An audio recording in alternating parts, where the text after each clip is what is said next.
Hey guys, this is Austin Weeb here, and today I'm going to be answering a very important question, very commonly asked question.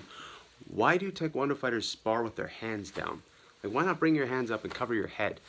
Very commonly asked question. In fact, if you look at the old school style of Taekwondo in the 70s and 80s, people did have their hands up a little bit higher. But now, in more modern Taekwondo, in the Olympics and stuff, people have their hands a lot lower.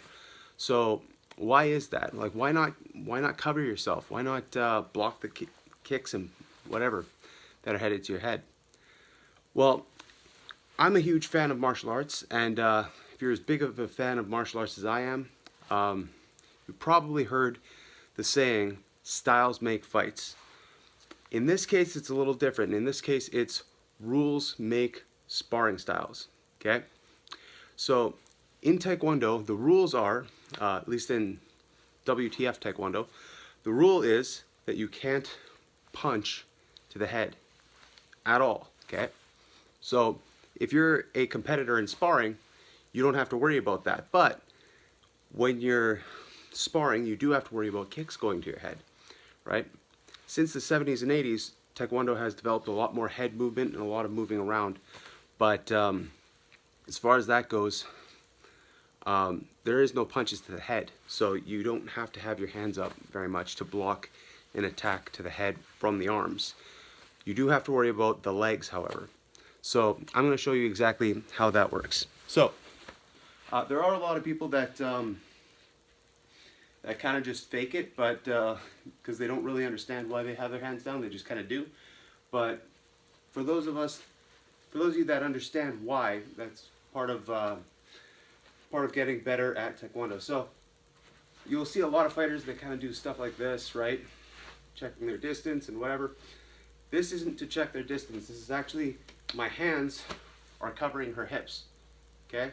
So this is actually me protecting myself a little bit more. So if I'm standing here and I start doing stuff like this, okay, that's just my hands getting close to her hips. Because if she wants to kick me in the body, her knee has to point at least to my body.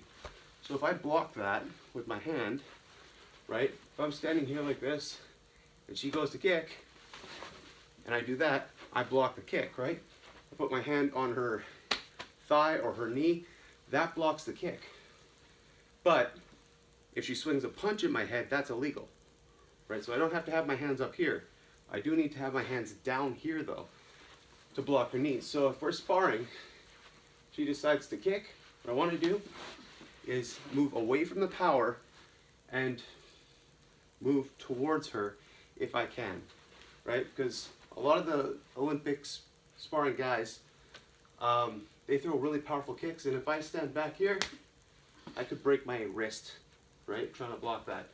So here, if you're standing here and they kick, okay, here, okay. So a lot of this is just blocking the hips, right? Another thing that you can do very well is just bumping the legs with your arms. So if I'm standing here, just arms down, I move forward, push out. Once again, push out. Here, right? Again, you don't want to be standing too far back because then you can really hurt your forearms. But if I'm just standing here, right, I don't really have to be that worried about her kicks, right? She can kick all she wants to. She can kick with as much power as she wants to. You snuck that one in. Okay. You can kick with as much power as you want to with a roundhouse kick. And all I need to do is stuff in and push my arm out. That's it. So, same thing goes for if she's going for a head kick. Again, all I need to do is cover her knee with my hand. And if she can't point her knee to my head, she can't kick me there, right? So again,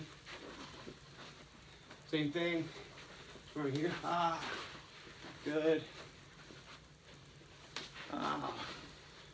right, get close, right?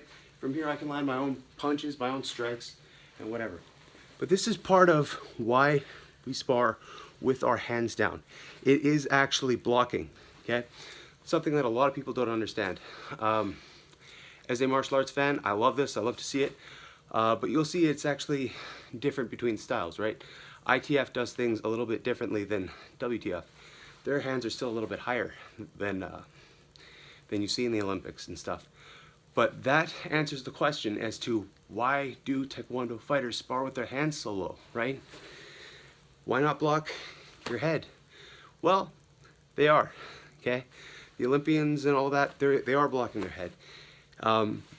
In the 70s and 80s, it was a lot harder, it was a lot easier to land a headshot, right? There was basically no head movement involved in Taekwondo at that time. It was just throttle your opponent. But now, people have gotten more used to moving around and moving out of the way. And now even just a toenail grazing your eyebrow can be worth points, right? Because you're trying to just touch your opponent because it's so hard to hit them now, right? So this is just a matter of fight rules create fight styles, right? So I'd like to thank you guys for watching this video. Please like, and I will see you guys next time.